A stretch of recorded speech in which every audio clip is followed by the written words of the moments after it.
Now to March Madness, and Selection Sunday is this coming weekend, but this week is the conference tournaments. And it's a chance for teams to win their way into the dance, and one local team is already booking their ticket. Steve Overmyer here with more on one of the most improbable tournament teams. Yeah, without a doubt. There's always a Cinderella, but the glass slipper is fitting well for one local team. The Wagner Seahawks won the Northeast Conference tournament last night and will now be playing in the NCAA tournament for just the second time ever.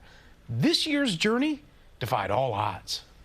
All is quiet on the campus of Wagner College, a stark contrast to the emotion of last night. The NEC Road Warriors from Wagner, for the second time in program history, are going dancing. A lot of emotion. I had to be reminded that I did show the emotion that way. The unlikeliest of outcomes because they only had 7 healthy players. Injuries are a silent thief that can steal away a season.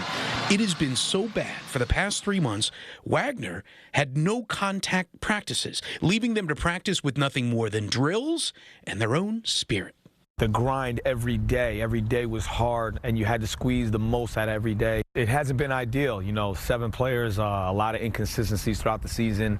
But you know what, we never doubted ourselves. We stayed with it. But there they were in the NEC championship game with just 7 players.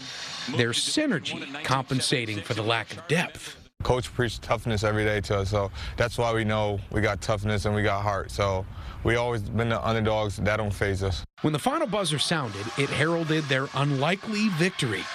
With it, earning more than just a berth in the NCAA tournament, they earned a place in the hearts of all that cherish the underdog.